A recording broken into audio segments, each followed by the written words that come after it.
اللهم صل على محمد وعلى آل محمد كما صليت على إبراهيم وعلى آل إبراهيم إنك حميد مجيد. اللهم بارك على محمد وعلى آل محمد كما باركت على إبراهيم وعلى آل إبراهيم إنك حميد مجيد. پچھلے درس حدیث میں مساجد کے آداب کا ذکر شروع ہوا تھا. اسی مضمون کو آگے بڑھاتے ہوئے آج میں چند ایک احادیث آپ کی خدمت میں رکھنا چاہتا ہوں.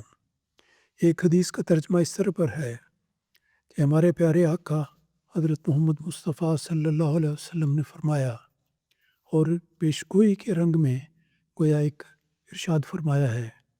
آپ کا ارشاد یہ ہے کہ لوگوں پر ایک وقت ایسا آئے گا کہ مسجدوں میں ان کی باتیں دنیا کے معاملات کے متعلق ہوا کریں گی. اور رسول پاک صلی اللہ علیہ وسلم نے دیکھے حتمی طور پر فرمایا کہ ایک وقت آنے والا ہے کہ مسلمانوں میں یہ کمزوری داخل ہو جائے گی کہ وہ مسجد میں تو آئیں گے، لیکن مسجد میں آنے کے بعد ان کی باتوں کا محور اور مرکز عبادت نہیں بلکہ دنیا کے معاملات ہوں گے. دیکھیے آج کل بعض اوقات بڑا دکھ ہوتا ہے کہ بدقسمتی سے یہی کیفیت بعض جگہ مساجد نظر آتی ہے. میں نہیں کہتا کہ ہر جگہ ہوتی ہے، لیکن بعض جگہ ضرور ہو جاتی ہے.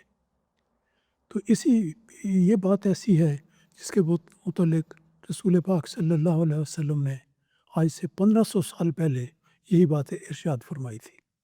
تو دیکھیں کہ مسجد میں مسجد کی باتیں ہونی چاہیے، اور دنیا داری کی باتیں ان کے لیے کوئی مقام نہیں، کوئی جگہ نہیں، کوئی وقت نہیں.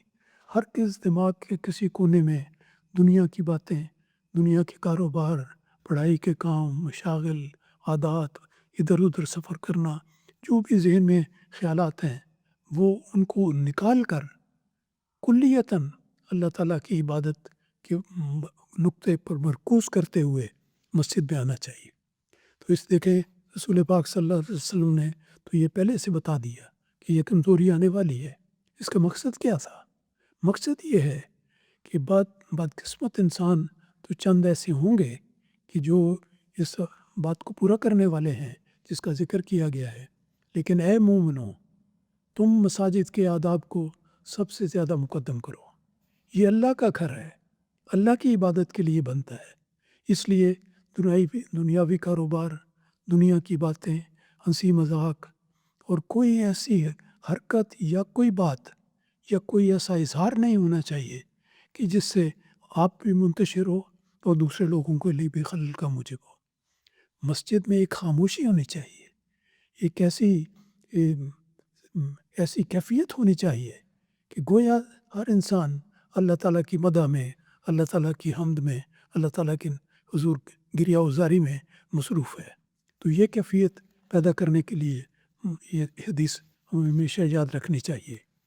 اور اللہ تعالیٰ کے رسول نے صلی اللہ علیہ وسلم نے ایک نصیحت فرمائی ہے کہ جب مسجد میں کوئی بات کرتا ہے تو اس کی بات کا جواب نہ دیا جائے.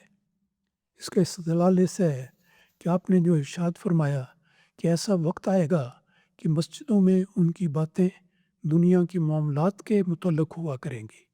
یعنی دنیا کے معاملات سے دنیاوی باتیں مراد ہیں. یہ کوئی ضروری نہیں کہ تجارت کی باتیں ہوں، کسی قسم کی بھی دنیا داری کی بات استعمال میں آ جاتی ہے. تو حضور نے فرمایا کہ یہ بدقسمتی ہوگی ان لوگوں کی کہ ان کے ذریعے یہ بات پوری ہوگی.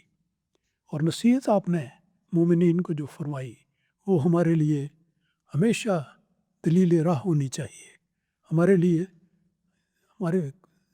ہمارے ذہنوں پر نقش ہو جانی چاہیے. آپ نے فرمایا تم ایسے لوگوں کے پاس مت بیٹھو کہ اگر یہ کیفیت دیکھو مسجد میں، ہرگز ایسے لوگوں کے ساتھ میں بیٹھو، نہ ان کے پاس بیٹھو، نہ ان کی بات سنو، نہ ان کو جواب دو. بلکہ دوسری ہدایت رسول اکرم صلی اللہ علیہ وسلم نے یہ ہدایت فرمائی ہے کہ دوسروں کو اشارتاً بولنے سے بات کرنے سے منع کیا جائے۔ اور اس لیے رسول پاک صلی اللہ علیہ وسلم نے پہلے یہ نصیحت فرمائی کہ اللہ تعالیٰ کو ایسے لوگوں سے کوئی واسطہ نہیں ہے، تو ایسے دوستوں کے پاس نہ بیٹھو، نہ ان سے بات کرو۔ اور یہ اگر سارے کر لیں تو مجلس میں وہ کیفیت ہوگی جو مسجد کی حقیقی ہونی چاہیے۔ اور اگر کوئی کرتا ہے بدقسمتی سے یا غفلت سے یا بھول جاتا ہے یا کوئی وجہ آ جاتی ہے تو اس کو اشارے سے منع کرنا یہ ذکر آتا ہے۔ کوئی بھی منکر بات دیکھی جائے تو ہدایت یہ ہے رسول پاک صلی اللہ علیہ وسلم کی کہ اس بات کو پہلے تم اشارے سے منع کرو۔ مسجد بیٹھے ہو، تم بول نہیں سکتے تو اشارہ کرو، انگلی کو منہ کے آگے لا کر اشارہ کیا جا سکتا ہے کہ مسجد بات کرنے کی کہ مسجد میں بات نہ کی جائے۔